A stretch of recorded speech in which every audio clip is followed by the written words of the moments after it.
Olá, bom dia a todos, sejam bem-vindos. Meu nome é Natália Cuminali, eu sou jornalista especializada em saúde e é um prazer estar aqui com vocês hoje no segundo Fórum de Políticas Públicas em Saúde na Infância da Fundação José Luiz Egídio Setúbal. A Fundação atua em iniciativas sociais dedicadas à melhoria da qualidade de vida na infância, na pesquisa e ensino de conhecimento científico com foco em saúde infantil e na assistência médica infanto-juvenil. E o objetivo do nosso encontro hoje é justamente promover o debate e ampliar a discussão sobre 3 temas que são essenciais e urgentes no nosso país quando se trata de infância e adolescência: imunizações, saúde mental e segurança alimentar. Vou estar com vocês ao longo dessa manhã inteira e, desde já, eu quero agradecer a presença virtual de todos e também das pessoas que estão aqui presencialmente. Antes de convidar o Dr. José Luiz Egídio Setúbal, pediatra, presidente do Conselho do Hospital Sabará e da fundação que leva seu nome, para as palavras iniciais, eu gostaria de relembrar a nossa agenda de hoje. Começaremos com a apresentação de imunizações do Dr. Juarez Cunha, presidente da Sociedade Brasileira de Imunizações, a SBIM, e ele vai apresentar um levantamento que aborda a queda na cobertura vacinal. Quais foram as causas dessa diminuição e o que podemos fazer para reverter esse cenário? Após a exposição, vamos debater o tema com o Dr. Renato Kifuri, membro do Comitê Técnico, assessor do Programa Nacional de Imunizações, o PNI, do Ministério da Saúde e presidente do Departamento de Imunizações da Sociedade Brasileira de Pediatria. A segunda palestra será sobre saúde mental na infância e na adolescência. A apresentação será realizada pelo Dr. Christian Killing, professor de Psiquiatria da Infância e da Adolescência da Faculdade de Medicina da Universidade Federal do Rio Grande do Sul. Ele vai nos trazer evidências reunidas no White Paper sobre os transtornos mentais nessa fase, quais são os entraves no nosso país e as propostas de ação. Na sequência, vamos debater os pontos essenciais do paper com o Dr. Jair Mari, professor titular e chefe do Departamento de Psiquiatria e Psicologia Médica da Universidade Federal de São Paulo. Na terceira e última exposição, será a vez de falar sobre segurança alimentar com o Dr. Mauro Fisberg. Ele é pediatra, nutrólogo, assessor científico e coordenador do Centro de Excelência em Nutrição e Dificuldades Alimentares do Instituto Pense. Em seguida, convidaremos para o debate a doutora Maria Paula de Albuquerque, diretora clínica do Centro de Recuperação e Educação Nutricional da Unifesp, e a doutora Flávia Morissarte, professora associada da Escola de Artes, Ciências e Humanidades da Universidade de São Paulo. A ideia aqui é que em todos os painéis tenhamos espaço para debater as propostas para reverter e melhorar a situação que enfrentamos atualmente no nosso país. Então, aproveito para avisá-los que o nosso evento é interativo. Agora sim, a gente vai assistir um vídeo institucional da Fundação e, na sequência, o Dr. José Luiz Egídio Setúbal, pediatra, que é presidente do Conselho do Hospital Sabará e da Fundação que leva seu nome, fará a abertura do fórum. Imagine um espaço dedicado a cuidar da saúde das crianças no Brasil, onde saúde não é visto apenas como a ausência de doenças, mas um estado de completo bem-estar físico, mental e social. Imaginou?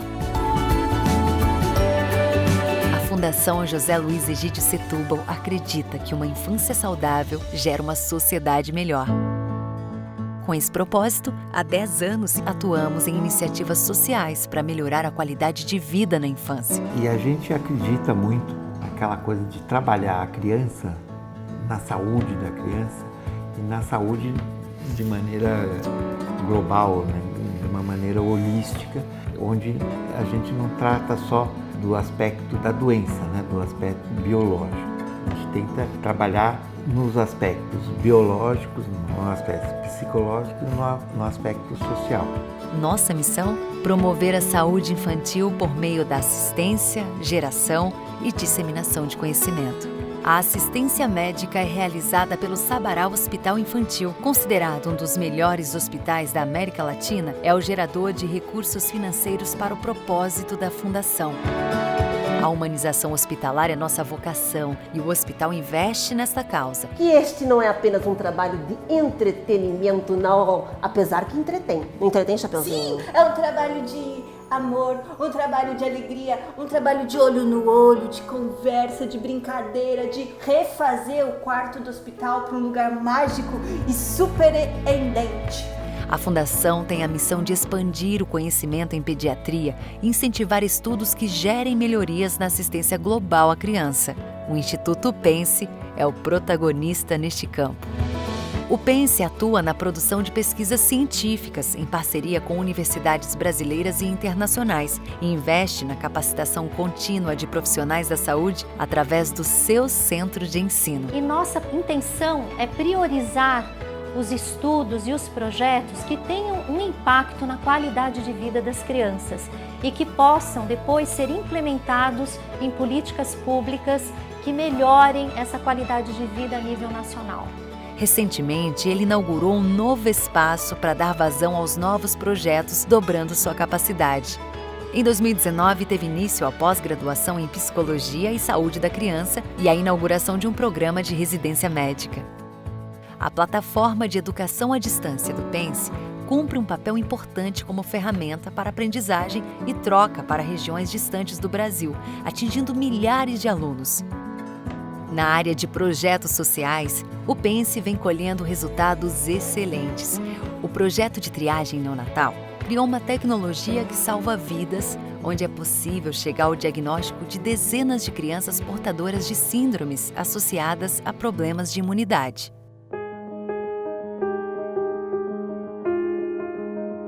Um dos pilares da nossa fundação é a disseminação de informação sobre saúde infantil. Nossos canais nas mídias sociais se tornaram fontes de informação para pais, cuidadores e profissionais da saúde de todo o Brasil.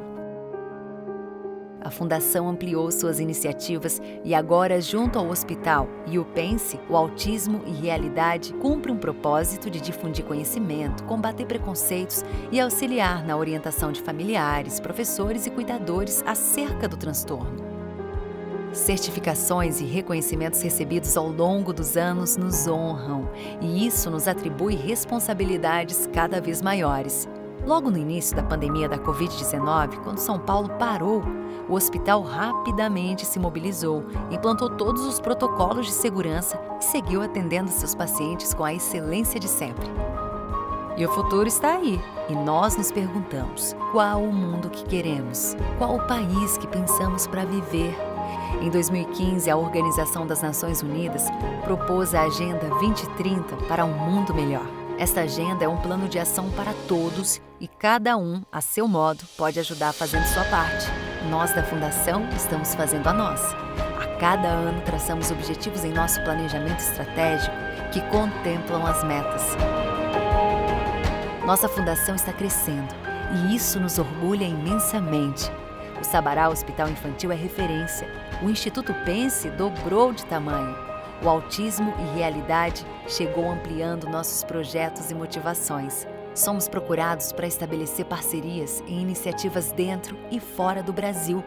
E assim seguimos, em equipe, focados em cumprir com a nossa missão: promover a saúde infantil no propósito de construir uma sociedade melhor.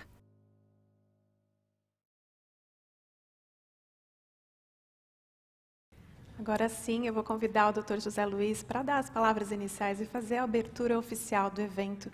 Muito bom dia, doutor, tudo bem? Bom dia, Natália.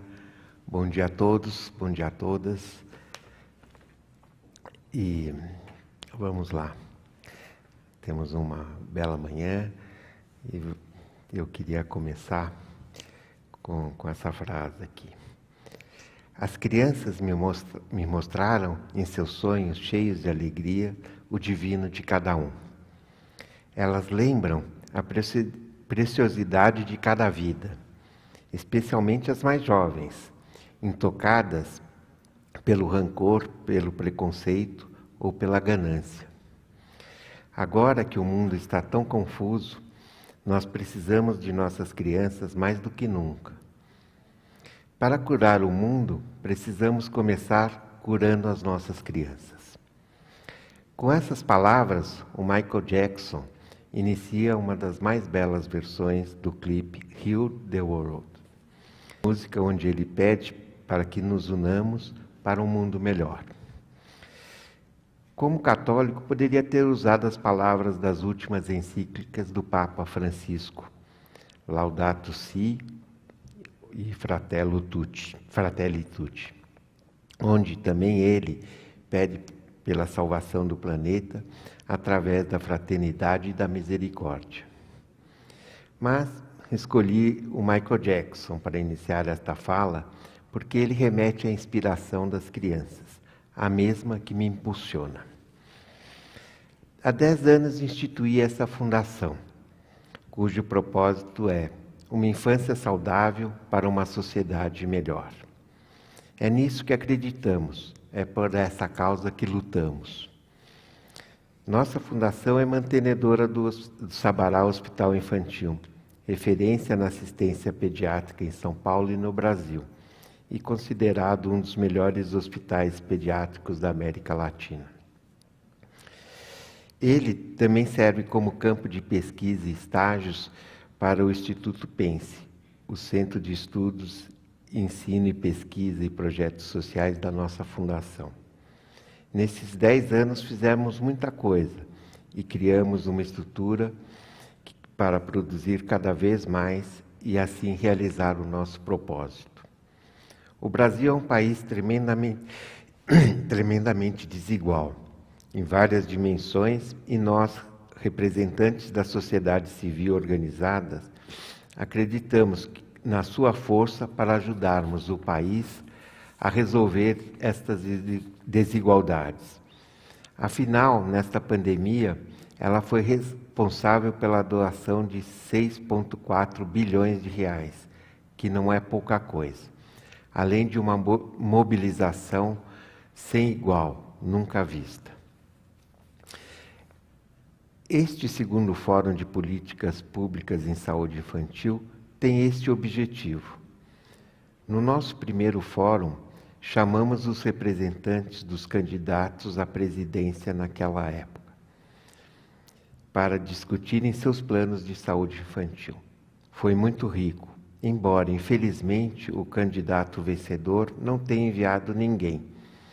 Claramente, não tinha o que dizer, como vimos nestes 2 anos de pseudo-governo nesta área. Passamos por momentos sombrios no país e a pandemia parece ter aumentado as trevas. Áreas importantes como educação e saúde estão sendo desestruturadas e corpos técnicos competentes estão sendo dispensados e substituídos por pessoas pouco afeitas a estas funções. Devemos temer pelo futuro de nossas crianças e adolescentes, e por consequência do nosso país. Enquanto isso acontece, nossas lideranças dos 3 poderes e dos mais diversos partidos brigam e brincam sem se importar com o futuro de nossa nação, pensando mais uma vez de forma egoística no seu projeto de poder. Mas nós estamos aqui reunidos para, do nosso jeito e na medida que nos cabe, ajudar o Brasil.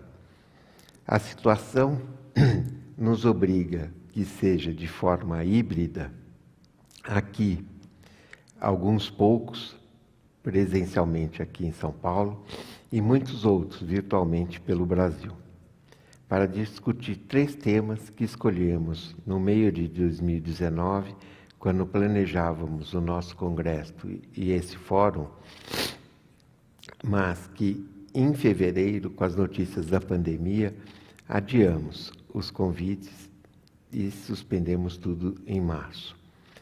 Quando voltamos a discutir o que faríamos em julho, vimos que os temas escolhidos não só mantinham a sua atualidade, como tinham ganho importância devido à pandemia.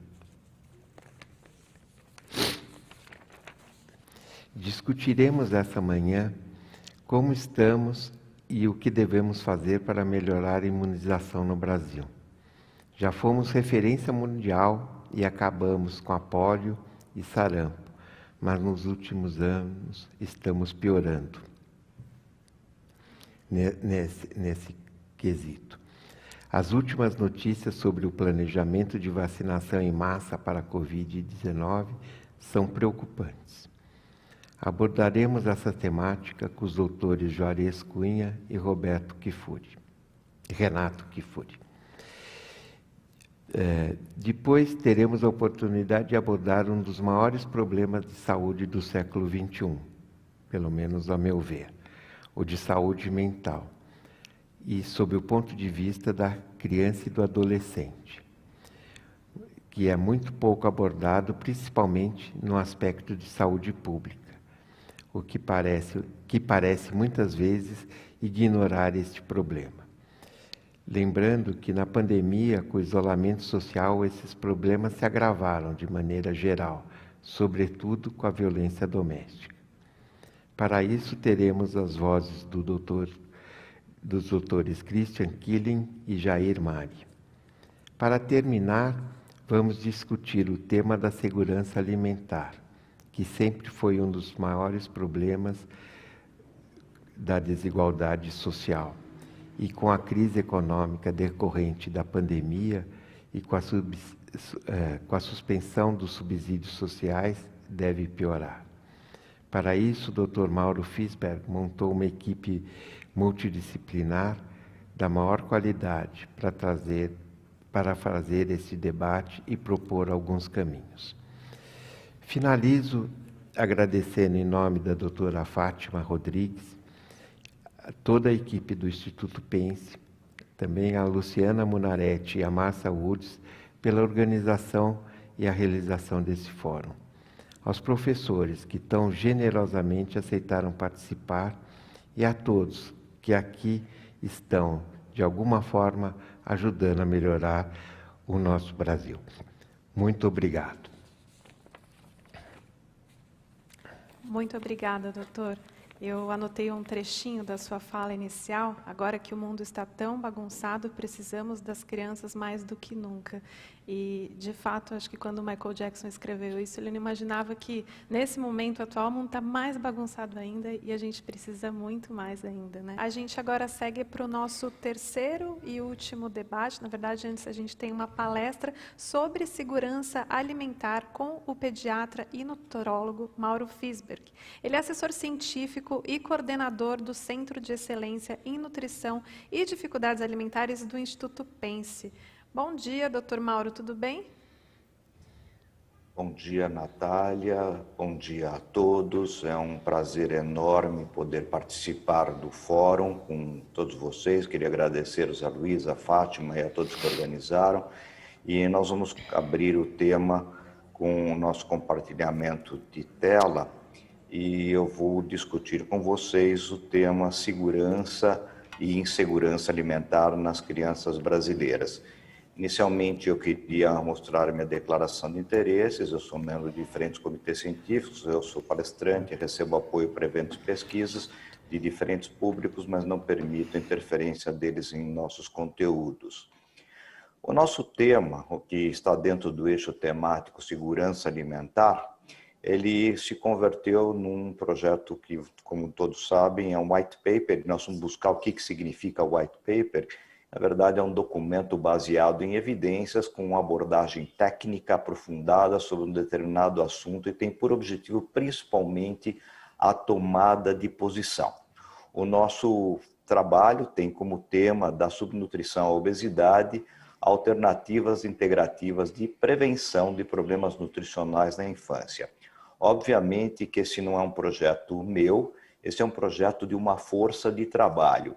E essa força de trabalho que eu tive a honra de coordenar, ela foi composta por um grupo multiprofissional, composto pelo professor Carlos Norberto Nogueira de Almeida, que participará conosco da discussão. Ele é formado pela Universidade de Ribeirão Preto, professor da Universidade Federal de São Carlos, diretor da ABRAM, a professora Flávia Morissarti, que é bacharel em Economia e em Nutrição, e é da EASH, da USP, que vai estar juntamente com a professora Maria Paula de Albuquerque, que foi a minha aluna na Unifesp, trabalhou comigo lá.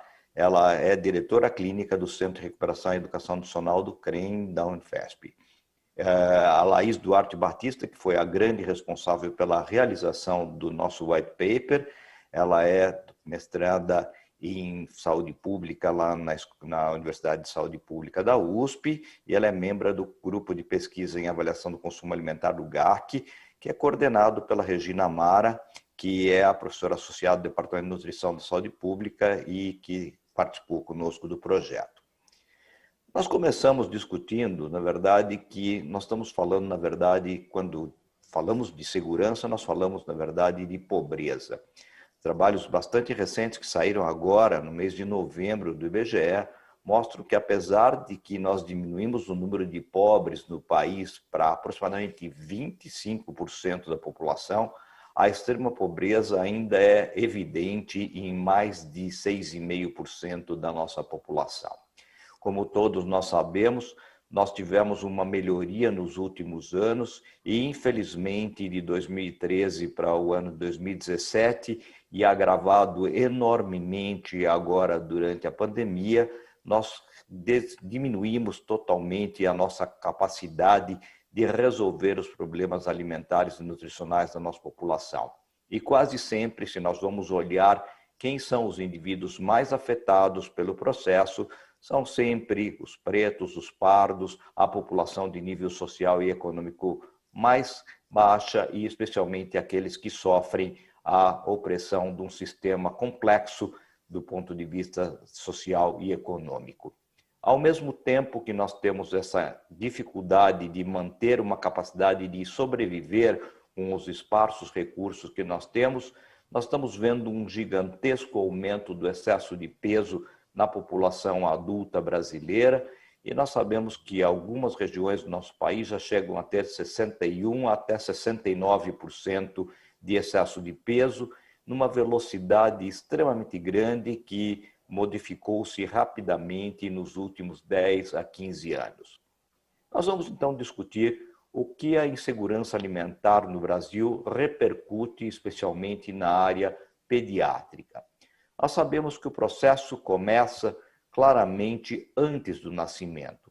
Nós sabemos que, inicialmente, nós temos ainda um número muito grande de elevado número de partos prematuros, um número gigantesco de crianças com baixo peso ao nascer, que seriam as principais causas de morte evitáveis, especialmente no primeiro ano de vida. Se, por um lado, nós conseguimos diminuir a mortalidade infantil, nós não tivemos resultados tão adequados nos índices de baixo peso e prematuridade. O mundo todo tem esse mesmo problema, especialmente nos países em desenvolvimento ou os mais pobres, e um relato bastante recente da Organização Pan-Americana da Saúde mostra que 1 em cada 7 bebês do mundo nascem todos os anos com baixo peso. E o baixo peso a nascer é uma entidade clínica complexa que é composta pela restrição de crescimento intrauterino e do parto prematuro. E o Brasil trabalha com índices que estão em torno de aproximadamente 3 a 4 vezes mais do que os países desenvolvidos. Se há algum tempo atrás nós nos preocupávamos que esses partos de baixo peso e prematuridade levavam ao aumento da mortalidade neonatal e especialmente a possibilidade de um baixo peso nos sobreviventes, nós sabemos hoje que nós conseguimos, com esses aspectos, perpetuar a desnutrição, mas também termos a situação de continuar com o baixo peso, mas também com o excesso de peso futuro. Há alguns anos atrás, o professor Barker determinava a ideia de que eventos acontecidos numa fase muito precoce da vida poderiam ter efeitos duradouros, que se chamou posteriormente de um processo de conceito de programação metabólica. Que seria aquela ideia de que quando você tem um estímulo ou uma agressão aplicado num período crítico ou sensível do desenvolvimento, pode se exercer um impacto a longo prazo sobre a estrutura ou função do organismo e, portanto, uma condição de determinar doenças crônicas não transmissíveis após o período de uma vida precoce. Nós, então, temos como repercussão desses processos iniciais nutricionais inadequados um alto ganho de peso no período gestacional, levando algumas vezes a alto peso de nascimento ou baixo peso de nascimento, um aumento na velocidade do ganho de peso após o nascimento, uma desproporção peso para a estatura e um risco futuro de doenças cardiovasculares, hipertensão e obesidade. Simultaneamente, nós sabemos que após o nascimento, nós mantemos uma determinada condição de influência da alimentação. E a principal influência que nós temos é o aleitamento materno. O aleitamento materno, que ao longo da história já teve períodos de muito incentivo, de baixo incentivo, ainda passa por um período tão importante que nós ainda temos que defender, como nesse quadro, a possibilidade de amamentação em público, já que ainda existem enormes preconceitos por parte da sociedade ao aleitamento materno e à mulher amamentando. Além do aleitamento materno, nós sabemos que a alimentação como um todo, ela tem série enorme de consequências na possibilidade de resolução de problemas futuros. Mais de 50% da mortalidade pediátrica em todo o mundo está relacionada de alguma forma à desnutrição. Essa possibilidade da mortalidade, ela é evitável por uma intervenção nutricional simples e nós podemos saber que elas podem ser prevenidas. A desnutrição precoce, ela tem repercussões na vida adulta futura e o peso de nascimento nós sabemos que também programa as possibilidades possíveis depois da vida mais velha. No momento, nós sabemos que o estado nutricional das crianças brasileiras mostra um elevado índice de baixo peso de nascimento, a permanência ainda da desnutrição com suas sequelas, especialmente a baixa estatura nutricional, o que nós chamamos de desnutrição silenciosa ou fome oculta, o enorme número de casos com doenças vitamínico-minerais de carência vitamínico-mineral, como anemia ferropriva e outras deficiências, e um aumento gigantesco dos índices de excesso de peso e que levam, do ponto de vista pediátrico, a uma enorme capacidade inadequada de trabalho com as dificuldades que nós temos no controle, especialmente de avaliar a capacidade de determinar uma antropometria bem estabelecida, estudada, a análise da ingestão e dos riscos que essa situação acarreta na vida das nossas crianças. E é por isso que no eixo prioritário dos diversos programas que nós temos de políticas públicas de saúde da criança, nós trabalhamos em cima dos diversos programas que foram bem-sucedidos ou não bem-sucedidos ao longo dos últimos anos, mas seguramente nós discutimos já hoje o Programa Nacional de Imunização, os programas de prevenção às carências nutricionais, como suplementação de ferro, os programas de apoio ao parto prematuro e o acompanhamento da criança de baixo peso, como a Rede Cegonha, Brasil Carinhoso, os programas de incentivo à alimentação adequada dentro das escolas e o programa de combate à desnutrição, Fome Zero e todos os programas de iniciação à prevenção da obesidade precoce, especialmente na população de baixa renda. Alguns aspectos nós conseguimos melhorar de forma bastante ampla, como o aumento da cobertura das vacinas, diminuímos sim a prevalência da desnutrição aguda, mas ainda temos a desnutrição crônica com a repercussão na baixa estatura nutricional, ou no termo em inglês stunting. Nós melhoramos a ampliação do acesso a serviços de saúde, especialmente com o papel predominante do SUS, determinando, portanto, importantes mudanças nos indicadores de saúde e desenvolvimento infantil com a redução da mortalidade. No entanto, nós ainda temos problemas extremamente importantes do ponto de vista alimentar, como a dificuldade na prevenção precoce dos problemas que poderiam ser avaliados no período pré-natal, com ainda, apesar das campanhas, uma dificuldade na manutenção do aleitamento materno de forma sistemática e prolongada em todos os níveis sociais e econômicos, uma alimentação inadequada nos primeiros 1000 dias, especialmente depois no desenvolvimento pré-escolar e escolar, no adolescente e no adulto jovem, e especialmente algumas características que nos chamam a atenção. Além da alimentação ao peito não realizada de forma adequada, nós ainda temos uma introdução da alimentação complementar não correta.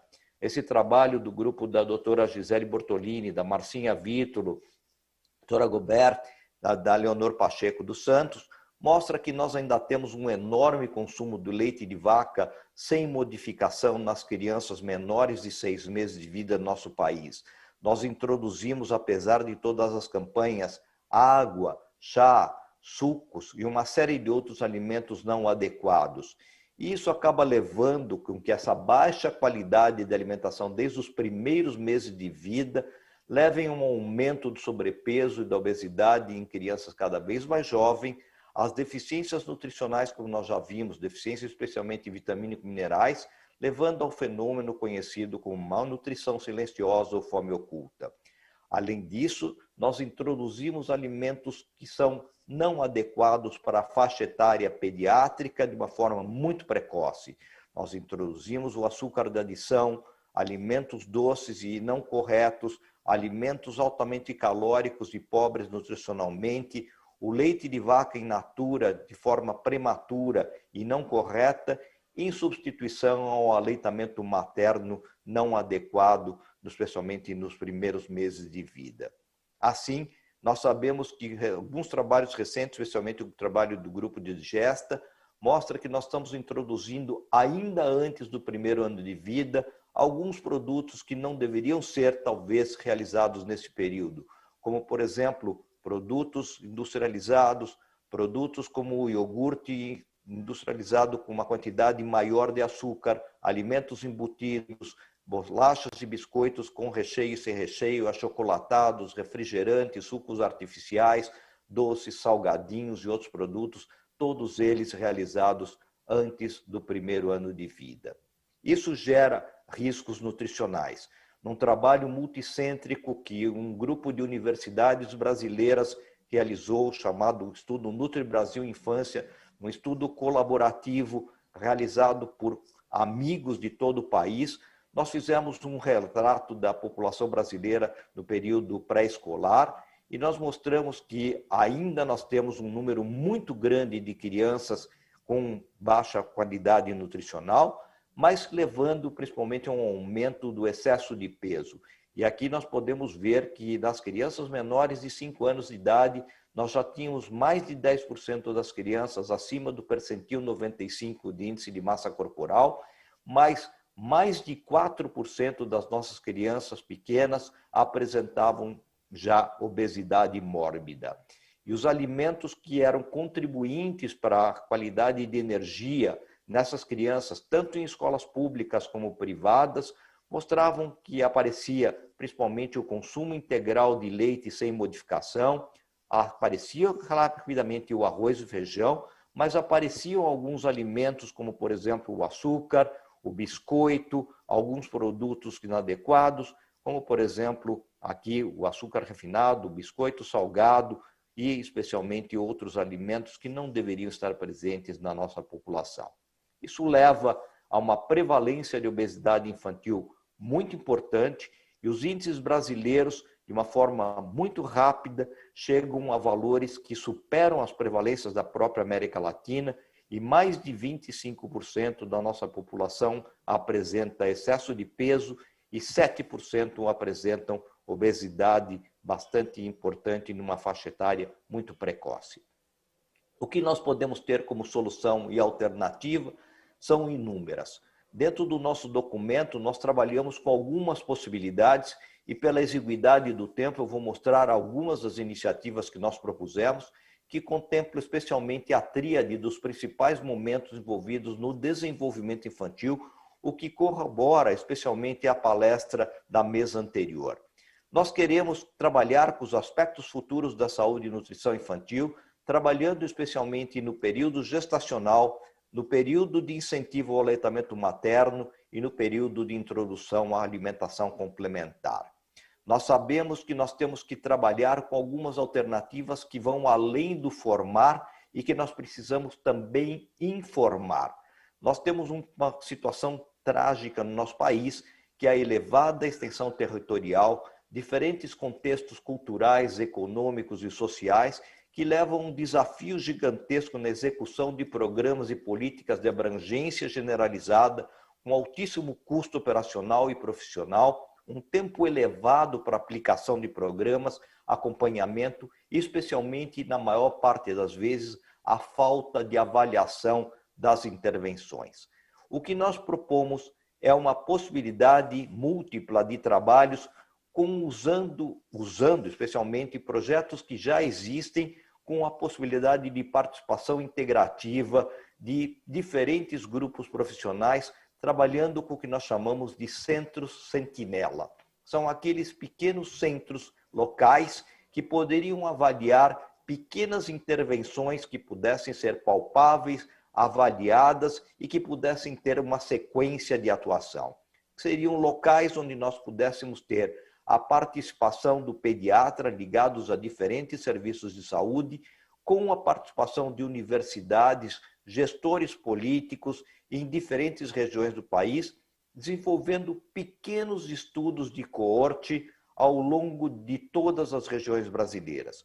O grande objetivo seria de facilitar a geração de conhecimentos e evidências científicas com muito poucos recursos, fazendo o que nós chamamos de uma integração público-privada, também na área de avaliação desses recursos de avaliação das realidades locais brasileiras.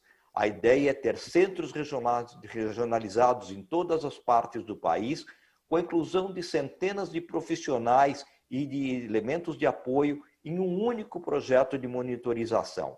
Nós sabemos da enorme dificuldade que é fazer uma corte de avaliação de populações específicas no nosso país. Mas nós temos uma realidade que é o SUS. Nós temos centros de saúde, nós temos uma enorme quantidade de recursos universitários, nós temos inúmeros gestores em capacidades de possibilidade de utilização em cidades de todo o país. A possibilidade é de desenvolver intervenções imediatas e pontuais, preventivas, mas especialmente adaptadas à realidade local. As estratégias seriam potencializar o desenvolvimento em cada centro regionalizado, fazendo intervenções em puericultura antinatal, é desenvolver a consulta pediátrica pré-natal em todos os serviços de saúde, o incentivo ao parto natural, o incentivo à introdução do aleitamento materno precoce e sustentado, trabalhando com a resolução das crises previsíveis do aleitamento materno. Formar profissionais para estratégias múltiplas de saúde da família, com incentivo ao aleitamento materno e a introdução complementar adequada. Reduzir a desigualdade na qualidade da dieta, especialmente com foco na família, o compartilhamento das refeições, com atividade física adaptada à realidade local e ao nível social e econômico, e especialmente com a participação social e a centralidade no foco do indivíduo para a comunicação aos profissionais da saúde e dos profissionais da saúde. Com isso, esses pequenos centros regionais, eles levariam informação para uma coleta de dados que vai ser sistematizada para um núcleo central.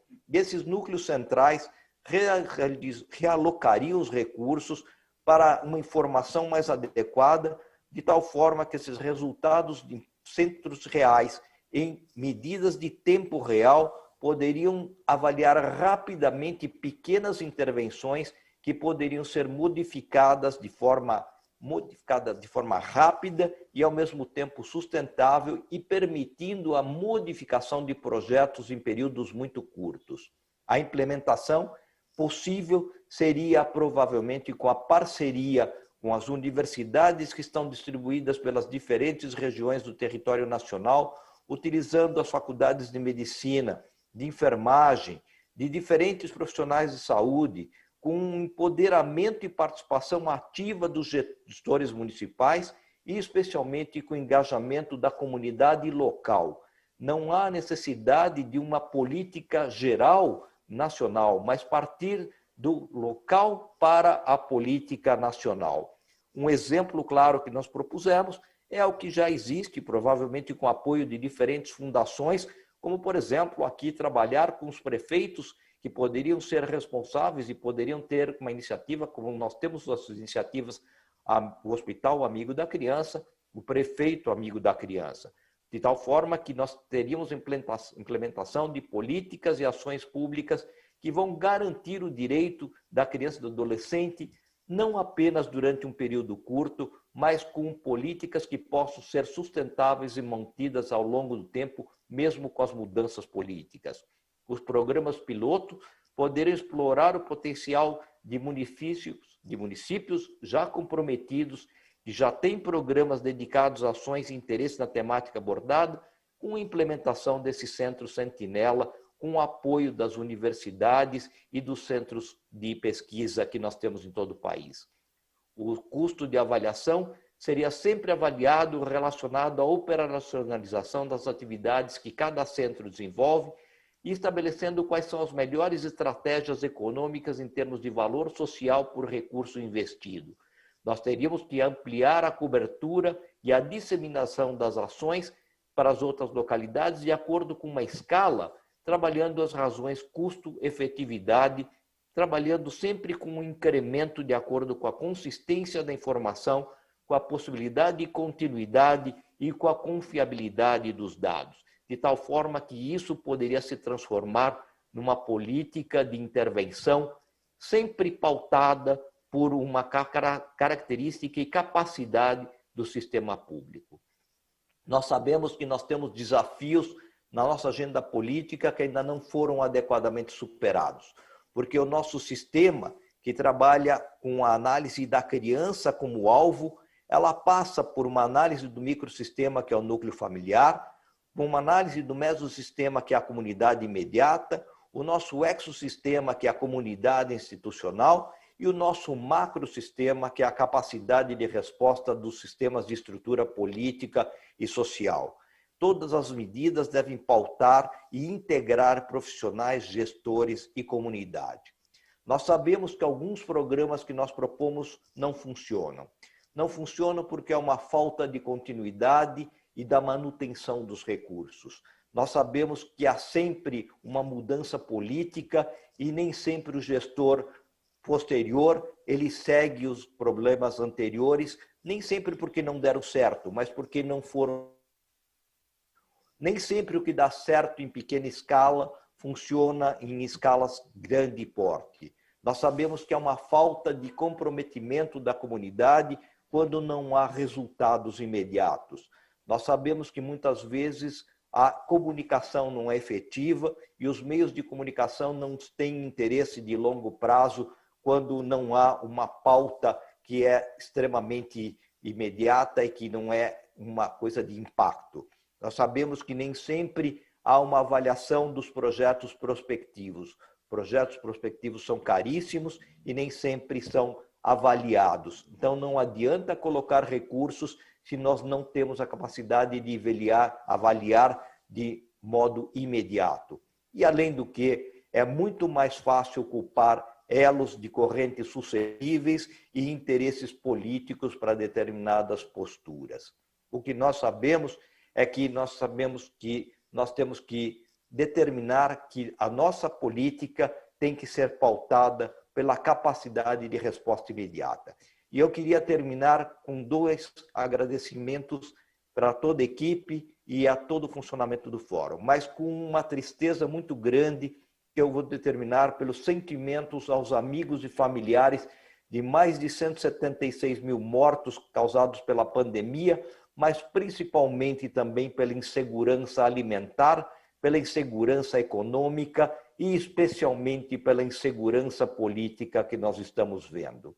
E eu vou terminar com algumas perguntas e pontos para discussão. Antes de que vocês possam abrir para as perguntas, eu vou jogar perguntas para diferentes setores. Primeiro, para os gestores. Como que essas propostas de projetos podem contribuir com o cenário e a realidade local do município para a melhoria dos indicadores de saúde da criança? Quais seriam as potenciais limitações que vocês, gestores, têm ou dificuldades para a implementação de projetos de pesquisa? Para as universidades, uma autocrítica para nós, como que as propostas poderiam ser factíveis para a localização da universidade? Como que elas poderiam contribuir para fazer propostas? Como que elas poderiam transformar os seus projetos de ação em centro sentinela de interesse para a comunidade como um todo? Para os jornalistas, para a mídia, como é que a mídia pode aderir e pode ajudar nas pautas propostas? como é que ela pode ajudar no estreitamento de vinculação com a comunidade e como ela pode veicular a disseminação desse projeto para setores de interesse. E que tipo de retorno vocês têm para a cobertura de ações e como que nós podemos manter isso sempre em evidência. E, finalmente, para as entidades de fomento, que é quem pode agilizar e pode permitir que esses projetos sejam evidentes, como que esses determinados projetos podem estar alinhados com a missão, com a visão das entidades e fundações e órgãos de participação. Eu queria, então, parar por aqui e eu vou passar, então, para a Natália, passar para os nossos debatedores. Muito obrigado. Doutor Mauro, muito obrigada pela sua apresentação. Estou aqui vendo as questões técnicas, só para saber se está tudo certo. Pronto, estamos. Obrigada pela sua apresentação, foi muito, muito importante. Eu já tenho aqui no palco com a gente, eu vou aproveitar para apresentá-las, que vão participar do debate com a gente. A doutora Maria Paula de Albuquerque, que é diretora clínica do Centro de Recuperação e Educação Nutricional da Unifesp e membro do Grupo Nutrição e Pobreza do IA, da USP. Seja muito bem-vinda, doutora. Muito obrigada. Em nome do CREM, eu gostaria de agradecer o convite ao Instituto Pense, na figura do Dr. Mauro Fisber, e cumprimentar, enfim, a todos do auditório e quem está nos assistindo online. Eu acho que esse é um cenário muito crítico, né? Eu acho que todos os 3 painéis trouxeram a dramaticidade dos tempos que nós vivemos. E esse último cenário, até pela minha própria formação de pediatra, de nutróloga,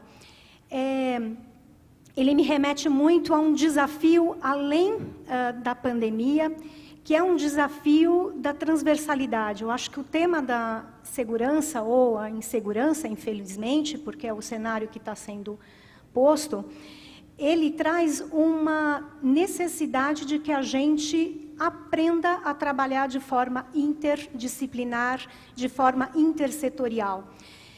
Não é de se estranhar que programas de altíssima relevância do ponto de vista de segurança alimentar, como, por exemplo, o PNAE, que é o Programa Nacional de Alimentação Escolar, esteja sob o guarda-chuva do Ministério da Educação. Ou que um programa de aquisição familiar, um programa de aquisição alimentar, ele esteja debaixo de um Ministério do Desenvolvimento e que favoreça o pequeno agricultor e pessoas em situação de vulnerabilidade. Ou que o SISVAN, que é um sistema de vigilância nutricional, esteja diretamente ligado a informações que a escola, que o equipamento de educação pode fornecer. Então, eu acho que, do ponto de vista de desafios, a segurança alimentar e nutricional, ela nos traz um desafio que, inclusive, os próprios ODS trazem para a gente. Né? O 17º ODS, por exemplo, é a necessidade que a gente tem de trabalhar de forma colaborativa. Então, a insegurança, ou a segurança alimentar, o nosso desejo é que fosse segurança alimentar, mas, infelizmente, o cenário é de insegurança, ela transcende a cadeira do pediatra, ela transcende a cadeira da saúde e ela é transversal, ela é horizontal no que diz respeito aos grandes espaços de diálogo e de construção. Então, a gente é chamado a co-criar nesse momento, e aí não é responsabilidade primeira do Estado, mas é da sociedade civil e é do setor privado e da academia. Então, eu acho que esse é um primeiro grande apelo que esse tema traz para essa nossa conversa de hoje, né? E o Lancet, ele é muito preciso quando ele traz isso, falando da sindemia global, né, das muitas inércias que nós estamos vivendo e de como é sistêmico esse problema. Né? Então, trago só para a gente refletir a necessidade de trabalhar de forma transversal com os muitos atores sociais desse cenário. O segundo ponto que eu queria trazer só para a gente refletir junto, e que já foi dito interessantemente pelos outros 2 painéis, então isso significa que é realmente sistêmico, é olhar para o profissional que está na ponta, que está no território. Olhar para o SUS, olhar para essa atenção básica, que é um espaço, infelizmente, tão tristemente desvalorizado pelo próprio profissional que ali ocupa esse espaço. Então, quando a gente vai para o território, aí eu trago um pouco das minhas experiências e das lições aprendidas dessa formação profissional que o CREM faz no território, o que a gente encontra? A gente encontra um profissional bastante desgastado num sistema adoecido, pouco valorizado. No entanto, ele é a base de todo o sistema de promoção de saúde e prevenção de doença. Esse profissional, já foi dito pelos outros colegas, que é preciso que se aposte na educação permanente, na educação continuada, mas a forma como esse existe hoje, ela precisa ser revista. Então, esse é um outro ponto que eu queria dividir essa reflexão. Hoje, o formato de educação permanente é um formato vertical, do especialista para o generalista, conceitual, de curta duração e fragmentado na realidade do território. Se esse ator não for envolvido diretamente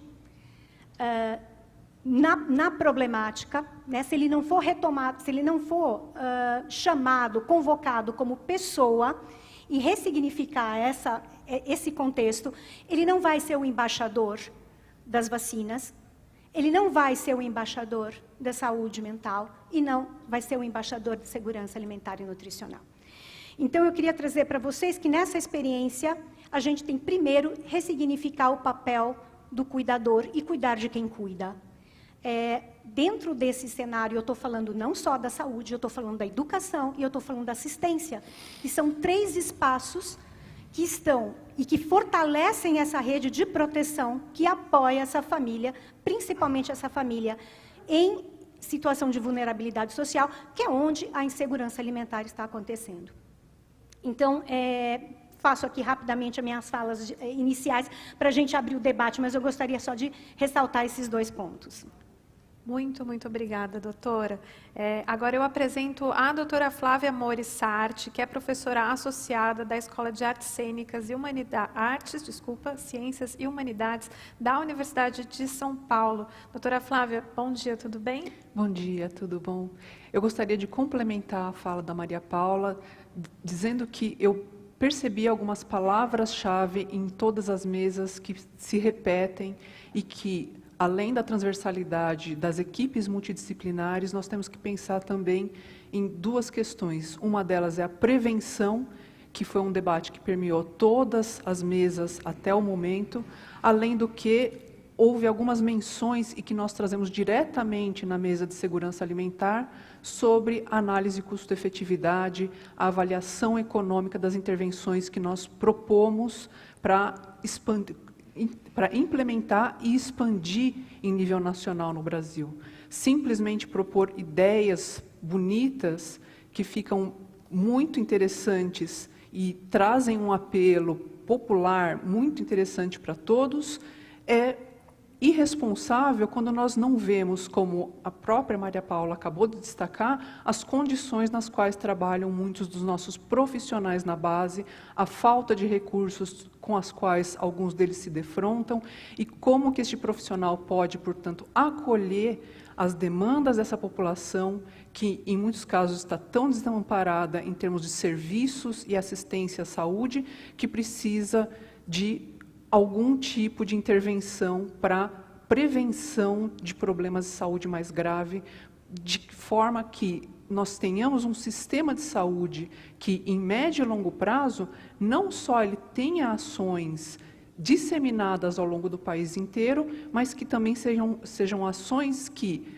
ao longo do tempo, tornem o nosso sistema de saúde mais sustentável, mais economicamente viável, com atendimento universal a toda essa população que demanda tanto da nossa estrutura da gestão pública.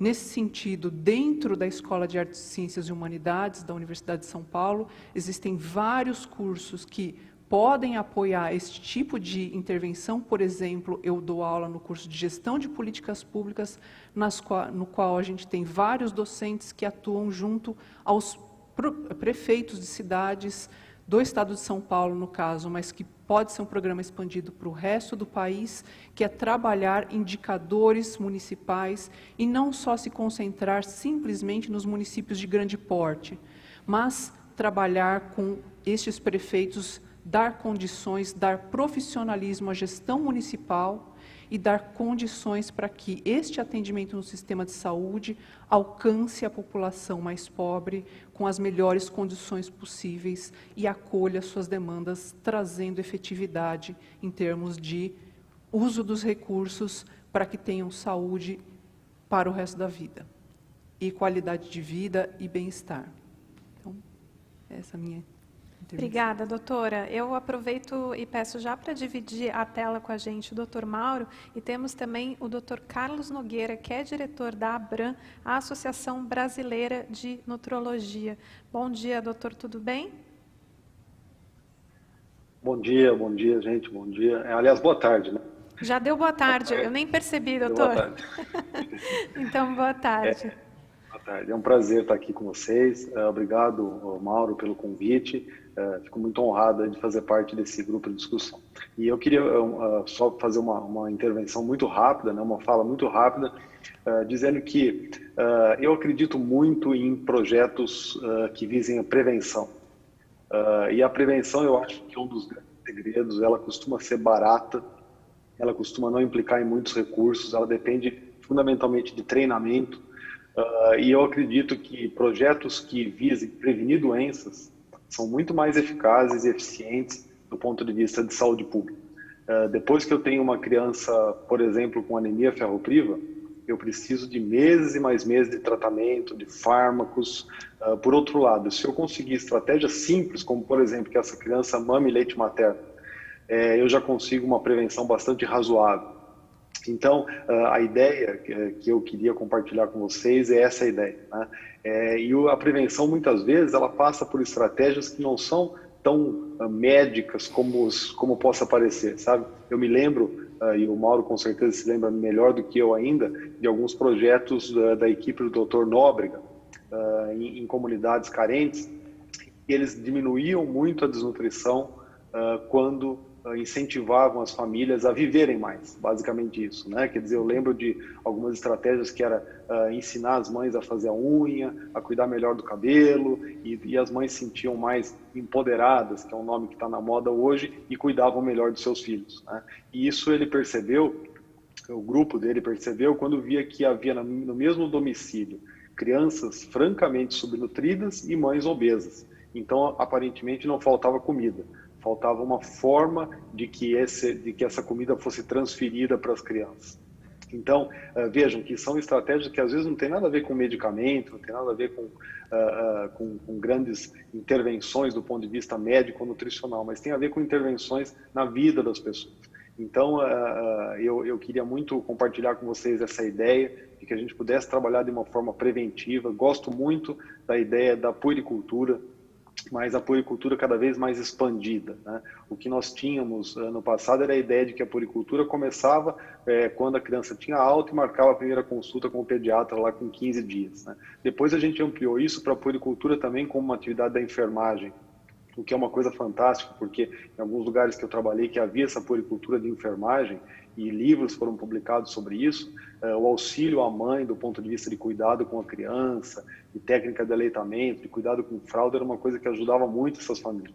Depois a gente começou a falar na puericultura antinatal, que é aquela em que o pediatra participa do período gestacional, já preparando a mãe para o aleitamento materno, colocando a mãe tranquila, mostrando que o aleitamento materno, longe de ser uma obrigação, deve ser uma coisa compartilhada com o seu bebê, com o apoio da equipe de saúde, ensinando a mãe, dando segurança para essa mãe de que ela vai saber cuidar do umbigo do nenê, sim, né? Quantas mães passam 9 meses preocupadíssimas se elas vão saber cuidar do umbigo ou não? Que profissional de saúde é uma coisa boba, é um tecido morto, para a mãe é um negócio que tem um aspecto cultural muito forte, né? Preparando essa mãe para o parto normal, mostrando as vantagens, mas dizendo para ela que se não der certo ela vai ter apoio, enfim.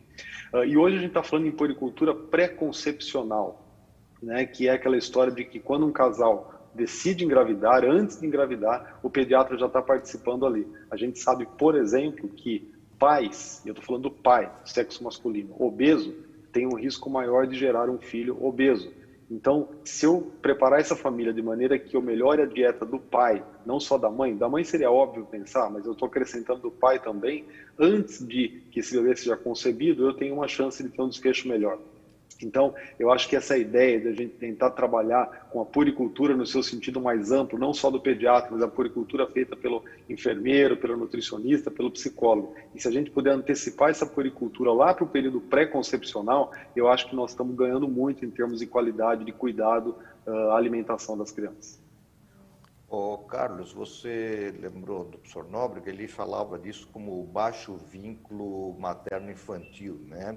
E acho que quando nós jogamos isso também para o nosso panorama da insegurança alimentar, nós temos o baixo vínculo entre o profissional, entre a sua formação, entre o seu apoiador, o seu empreendedor, o indivíduo que o emprega, e o baixo vínculo que nós temos também entre a pesquisa e o campo de ação. Eu acho que tudo isso está integrado nessa condição que eu chamo de baixo vínculo. Vou passar para a Natália para que a gente possa passar para as perguntas, então, e a discussão entre nosso grupo. Obrigada, doutor Mauro. A gente já tem perguntas aqui da audiência, e uma pergunta que é muito importante. Todas são, né? Mas essa é uma muito real. Atualmente, sabemos que 60% dos adultos têm excesso de peso no Brasil. Isso impacta o estado nutricional das crianças. Seria este tema um tópico obrigatório na atenção básica? Bom, eu começo claramente dizendo que se nós temos mais de 60% da população adulta com excesso de peso, nós temos pelo menos 3 em cada 10 crianças com excesso de peso, em idades muito precoces. E nós sabemos que quanto mais intensa, quanto mais precoce e mais prolongada a condição do excesso de peso, nós vamos ter uma piora do estado nutricional na população adulta e nós vamos ter uma condição de aparecimento das doenças paralelas ao excesso de peso cada vez mais precoce. Não é de estranhar que hoje nós tenhamos os centros de recuperação, como que a própria doutora Paula coordena, o CREM, que ele trabalhava inicialmente com a recuperação de crianças desnutridas e hoje o grande foco deles é na prevenção e tratamento das crianças com excesso de peso. Então, hoje nós temos que conviver com o que nós chamamos de triplo problema da nutrição no país. Nós temos que ainda manter o combate à desnutrição, à fome oculta e ao excesso de peso, e ao mesmo tempo garantir um crescimento e desenvolvimento saudável dessas nossas crianças. Então, acho que é um problema que sim, faz parte da formação, faz parte da informação e faz parte dos programas de prevenção e de tratamento. Doutora Maria Paula, quer complementar? Eu gostaria. Na verdade, a atenção básica ela já tem, né, o protocolo de atendimento ao adulto com obesidade. Ele faz parte de toda uma frente de cuidados, uma linha de cuidado. Então, essa linha de cuidado vai desde primária, que foca a promoção, a prevenção, para a secundária, que é tratamento, até as cirurgias bariátricas, que seria a terceira linha de cuidados. Do ponto de vista do paciente pediátrico, o Ministério da Saúde fez uma convocação e a gente fica feliz em ter participado, ter colaborado, o CREM participou dessa construção desse protocolo. É um protocolo justamente endereçado aos profissionais da atenção básica para o manejo da obesidade infantil. Então, isso é um protocolo que está no forno ainda, muito em breve vai ser lançado, mas tem justamente, devido a essa pandemia da obesidade infantil que o Dr. Mauro citou, hoje os ambulatórios de especialidade, e o CREM é um dos ambulatórios de especialidade da rede do SUS, da cidade de São Paulo, é uma das referências, ele não comporta mais devido a um número expressivo de crianças nessa situação. Então, os quadros moderados, leves a moderados de excesso de peso, a atenção básica está sendo convocada a abraçar essas famílias, abraçar essas crianças. E o que é muito bonito nesse protocolo é que justamente valoriza os agentes comunitários, valoriza os outros profissionais desses equipamentos de saúde, né, e convoca outros espaços do território, como associações de amigos do bairro, as praças, né, com toda a academia, né, o programa de atividade física e outras práticas integrativas para compor esse protocolo. Então, para dizer que a saúde do adulto já tem uma resposta oficial a a essa demanda, e para os pacientes pediátricos isso está no forno, está saindo. Muito bom. Tem outra pergunta aqui, que na verdade são algumas reflexões do professor Lucas da Univap. Não faria mais sentido fortalecer as implementações de linha de cuidado à obesidade no SUS? E aí depois eu queria que algum de vocês respondesse essa pergunta primeiro e na sequência a segunda, né? O caminho seria mesmo as parcerias público-privadas? Em relação ao SUS, uma das grandes brigas que nós estamos tendo hoje do ponto de vista pediátrico é uma coisa que nós estamos avaliando já há algum tempo, tanto na Sociedade Brasileira de Pediatria, a Sociedade de Pediatria de São Paulo e outras instituições, de que em muitos dos locais que nós fazemos atendimento, nós sequer medimos as nossas crianças. Quer dizer, nós pesamos, nós algumas vezes medimos, mas nós não avaliamos de forma correta o estado nutricional e mesmo que nós plotemos nos gráficos, nas curvas de crescimento, muitas vezes nós não sabemos interpretar adequadamente.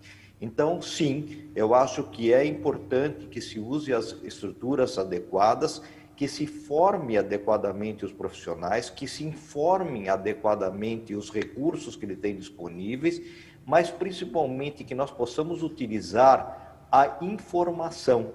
Se essa informação ela não chegar a um gestor, a um modificador e que possa ser avaliado de curto, rápido prazo, nós não temos como modificar e nós só vamos continuar fazendo provas de diagnóstico, como o Jair colocou na mesa anterior. Nós estamos cansados de ter análises de avaliação do estado nutricional de crianças, de adultos. Nós queremos intervir, nós queremos utilizar sim esses dados que vêm das áreas de base para estabelecer um projeto de análise rápida, de intervenção, e aí sim, usar sim os recursos públicos, mas também utilizar os recursos privados para poder desenvolver iniciativas de avaliação e intervenção muito rápida com a integração de todos os setores. Doutora Flávia, quer complementar? Eu acho que basta saber que uma boa parte do SUS também é implementada em convênios com o setor privado. Então, quando você implementa o SUS desde o seu princípio, não existe condição para que só a gestão pública faça a implementação de todas essas ações. Então, se estabelece desde o princípio convênios com o setor privado para atendimentos via SUS também.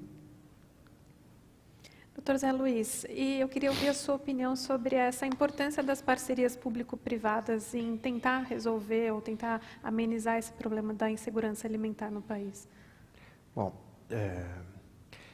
eu acho que parcerias público-privadas é sempre bem-vinda, né? Porque o dinheiro público não é suficiente para resolver os problemas do país.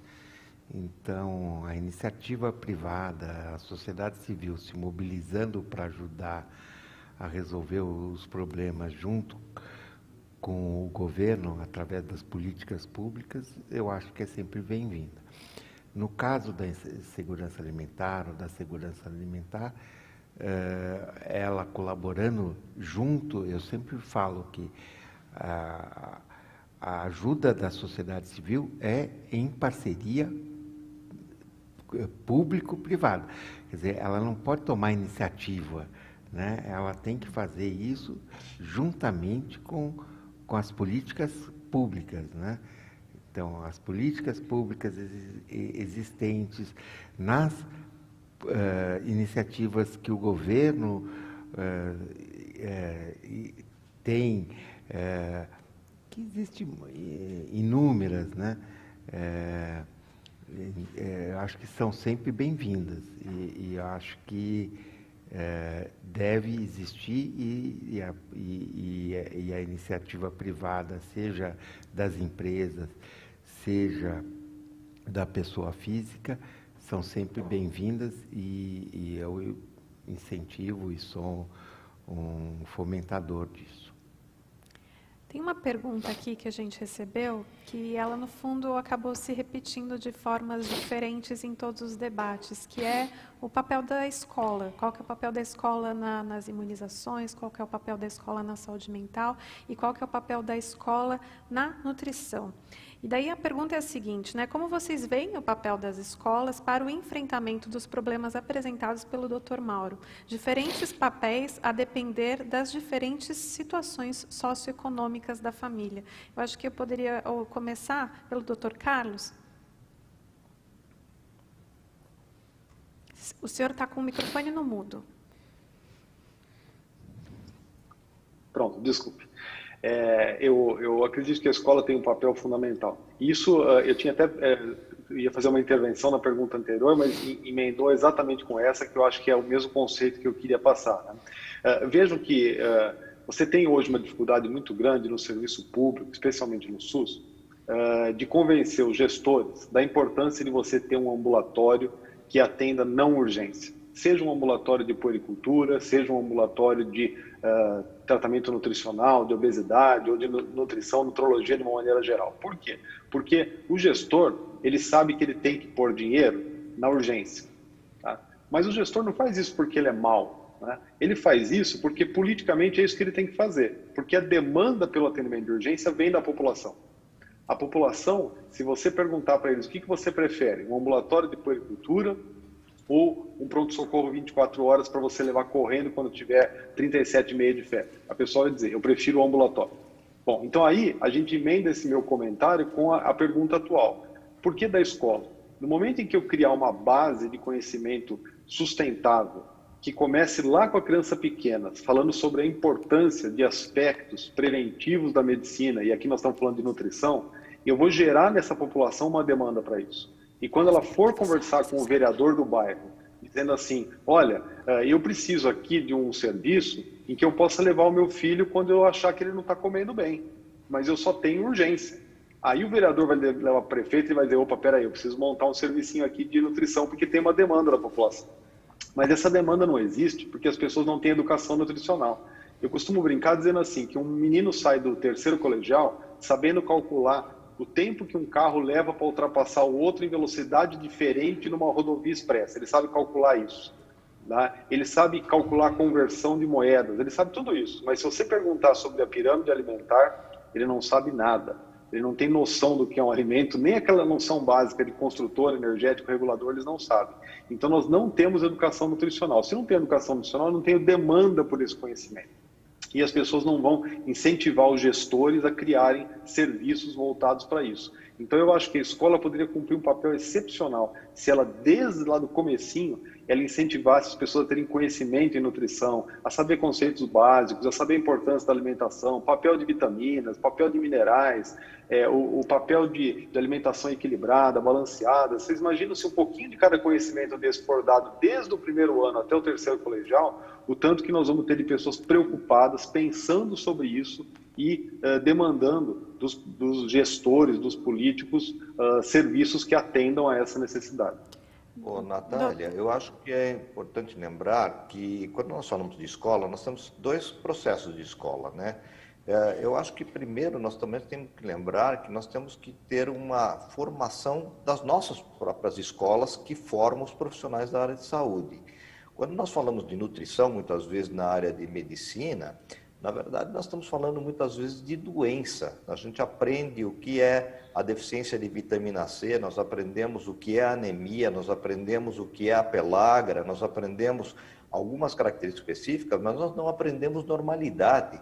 Nós não aprendemos como trabalhar com os problemas da comunidade, nós não temos uma possibilidade de trabalho muito adequado com os problemas do dia a dia.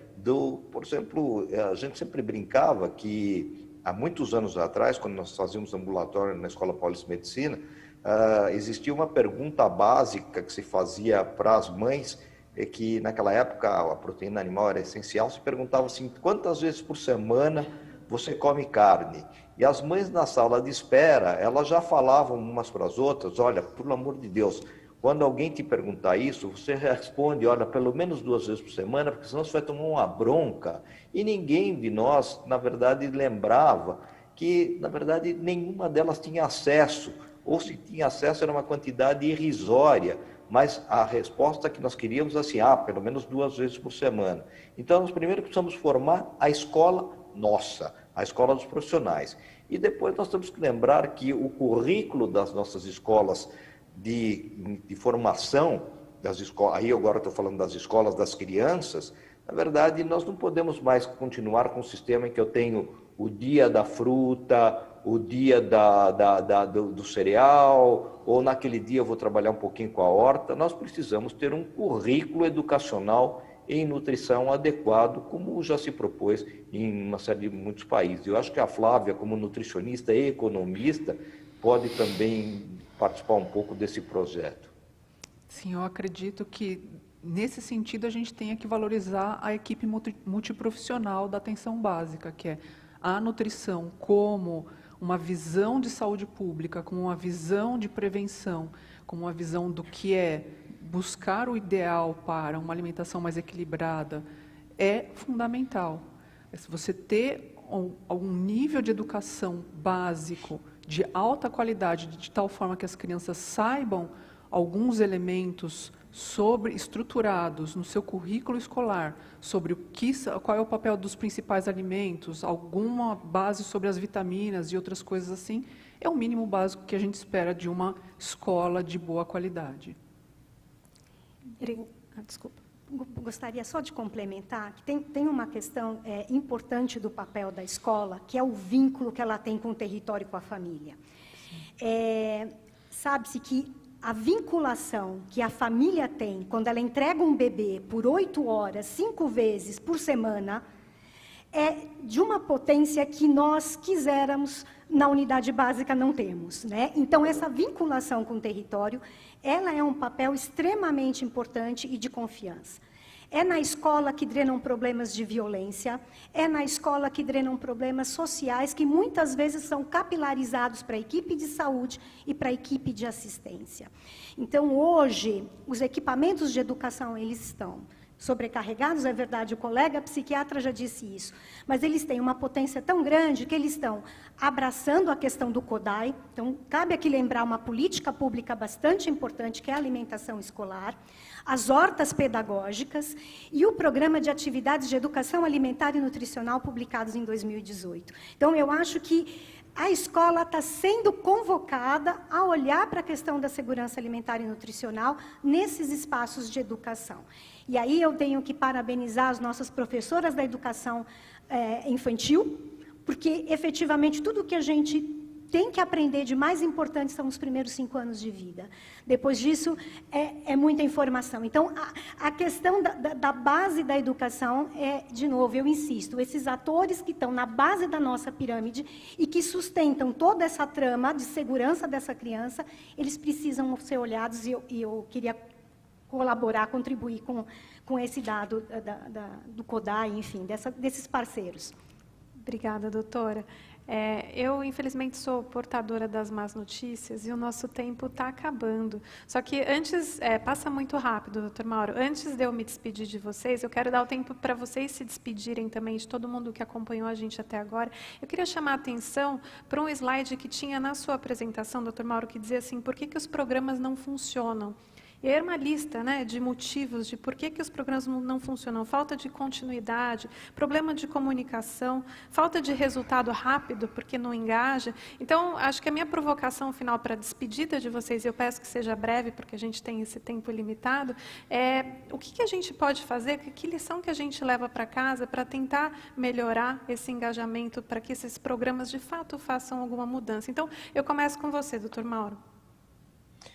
Eu queria inicialmente agradecer ao Zé Luiz, à Fátima, ao Instituto Pense pelo convite e a toda a equipe que coordenou esse documento de segurança alimentar e os que estão presentes e os que não estão presentes. E eu queria inicialmente só dizer que nós temos os recursos possíveis para trabalhar com o processo.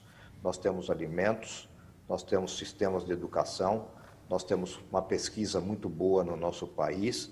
Nós temos, na maior parte das vezes, políticos que têm interesse com a comunidade, eu espero que sim, E nós temos, na verdade, um projeto específico que pode ser avaliado do ponto de vista governamental. O que falta, na maior parte das vezes, é um sistema de integração. A universidade não fala com o governo não fala com as escolas de uma forma adequada, o profissional não fala com os seus formadores e a gente precisa tentar integrar isso de uma forma saindo um pouco do discurso e indo um pouco para a prática. Daí a ideia de trabalhar com pequenos centros, utilizando sim o que já existe, mas agilizando a integração entre todos os setores na comunidade, porque não adianta fazer uma única política para um país de dimensões continentais como o Brasil. Obrigada, doutor Mauro. Doutora Flávia, suas considerações. Eu gostaria de chamar a atenção para a questão da valorização da base, a base da educação, os profissionais que, como o nosso colega na mesa anterior falou, da linha de frente na área da saúde, na área da educação, que fazem, que constroem a educação desde a base, a educação fundamental até o ensino superior, e também dentro da área da saúde, os profissionais que estão na linha de frente da atenção básica e que atendem a todos, e a falta de recursos que muitas vezes eles se defrontam para implementar uma política pública, um programa, uma intervenção de boa qualidade para a população que demanda este tipo de serviço de alta qualidade. Sem uma prestação de serviço público de alta qualidade que permita essa população ter um nível de conhecimento sobre o que ela precisa para ter um futuro melhor, maior bem-estar, maior qualidade de vida, não há como termos essa integração que o professor Mauro acabou de declarar na fala dele. Eu gostaria também de agradecer ao Instituto e à Fundação pelo evento e encerro aqui a minha participação. Obrigada, doutora. Doutora Maria Paula. De novo, eu estou parafraseando o meu colega psiquiatra, mas assim, as políticas já existem. Elas estão postas, a gente escreve muito bem programas e políticas públicas. A gente precisa agora executar aquilo que já está posto. São muitos marcos legais, tem um marco da primeira infância, que eu acho que corrobora com todo esse fórum, que abrange todo esse marco legal. A gente tem os planos municipais da primeira infância. O que a gente precisa agora é efetivamente executar. Eu acho que quando o Mauro coloca aquelas perguntas, né, me vem muito, de novo, a fala do Lancet, quando ele fala da inércia política e da apatia da sociedade civil e dos interesses econômicos do setor privado. Eu acho que essa é uma equação que não dá coisa boa, mas a gente pode reverter. Né? Então, se a gente, enquanto sociedade civil, e aqui eu me coloco no meu lugar de fala de terceiro setor, a gente se coloca não só como controle social, mas como executor de políticas públicas, como parceiros de políticas públicas, como efetivamente o CREM é. Se a gente exige do nosso gestor um comprometimento com o bem comum, e a gente faz um contorno no que é o interesse econômico, eu acho que a gente tem como reverter essa sindemia global que afeta não só as nossas crianças pela obesidade, pela subnutrição, mas como afeta todo o nosso planeta com questão das mudanças climáticas que a gente vem vivendo. Obrigada. Obrigada. E queria agradecer. Obrigada pelo convite. É um prazer estar aqui com vocês. Muito obrigada. Doutor Carlos. Bom, primeiramente, agradecer a oportunidade de estar aqui com vocês, agradecer novamente ao Instituto Pense, em nome aí do Mauro, pelo convite, dizer que é muito legal participar desse debate, muito obrigado. E eu queria só fazer uma fala, assim, eu acho que nós temos, sabe, tudo na mão, né? O Mauro colocou muitíssimo bem, eu não vou repetir, mas nós temos cientistas, nós temos gente interessante, nós temos tudo. Mas uma das coisas que, infelizmente, tem emperrado muito o nosso país é o caráter ideológico que é dado para as iniciativas. Então, muitas vezes, eu não apoio uma iniciativa porque ela é ideologicamente contra aquilo que eu acredito. E aí a gente entra num círculo vicioso complicado, porque, por um lado, eu vou dizer, olha, é lícito que a indústria queira ter lucro. Mas se ela faz uma iniciativa boa, a gente critica porque ela está tendo lucro, eu sou contra ganhar dinheiro. O político, ele faz muita coisa errada, tem muita corrupção, a gente está vendo, mas quando ele faz uma coisa boa, eu sou contra porque eu sou contra o partido daquele político, ou eu sou contra o grupo que apoia aquele político, ou eu sou contra simplesmente porque eu sou contra a política. E o cientista, ele precisa publicar artigo porque ele é medido por isso, Mas muitas vezes, além de fazer isso, ele propõe uma iniciativa diferente, mas a própria universidade diz, não, isso aí não vamos mexer, porque isso aí vai gastar tempo, dinheiro, você precisa publicar, porque senão o nosso programa de doutorado não vai ganhar uma nota 7, porque você tem que publicar. Então, se você quer fazer um projeto aí de extensão, isso aí deixa para lá, porque nós não somos medidos por isso. Então, vejam, nós temos uma série de características ideológicas que seguram as boas vontades. Então, eu acho que a gente teria que chegar no momento de ter um objetivo final comum, que é, no nosso caso aqui, uma segurança alimentar melhor, e a gente olhar com carinho quando a indústria quer fazer alguma coisa para isso, quando um político quer fazer alguma coisa para isso, quando um pesquisador quer propor alguma coisa para isso. E se aquilo for bom, a gente tem que apoiar e tem que trabalhar junto. E não simplesmente eu ir contra aquilo que vai contra o que eu penso por uma questão ideológica qualquer, seja ela política, econômica, partidária, de qualquer tipo que seja. Então eu queria deixar minha fala no sentido da gente juntar forças, independente das nossas ideologias pessoais. Muito obrigada, Dr. Carlos. Eu queria agora convidar para encerrar essa manhã de debates e fazer as suas avaliações, né? Foi uma manhã muito proveitosa, com muita discussão e muito aprendizado. Eu quero pedir para o Dr. José Luiz dar as palavras finais e despedir dos nossos convidados. Então, obrigado, Flávia, obrigado, Maria Paula, obrigado, Carlos, obrigado, Mauro. Então, encerrando aqui essa mesa que foi muito produtiva também, e eu queria dizer que acho que como nossa fundação, o Instituto Pense, como organização aqui do terceiro setor, nós temos como princípio sempre trabalhar em parcerias. E essas parcerias tentam envolver sempre a academia, sempre envolver o segundo setor e, se possível, o governo nos projetos. Então, ouvir o que vocês falaram, para a gente soa muito bem. E a gente está à disposição para tentar desenvolver os projetos em conjunto. Porque a gente acredita realmente, como eu falei no meu discurso inicial, na força do terceiro setor, na sociedade civil organizada. Trabalhamos com isso e acho que nessa pandemia essa sociedade civil mostrou não só a capacidade disso, não só pela quantidade de doação, mas em muitas ações. Ela foi à luta e tem milhares aí, ou centenas de exemplos que a gente pode dar como a capilaridade das ONGs, das organizações sociais, fez com que o sofrimento da população mais vulnerável não fosse tão grande, graças à organização dessa sociedade civil. Então, acredito que é isso, que essa sociedade está de parabéns. Então, para encerrar aqui o evento, eu acho que foi uma manhã muito produtiva, até mais do que eu imaginava.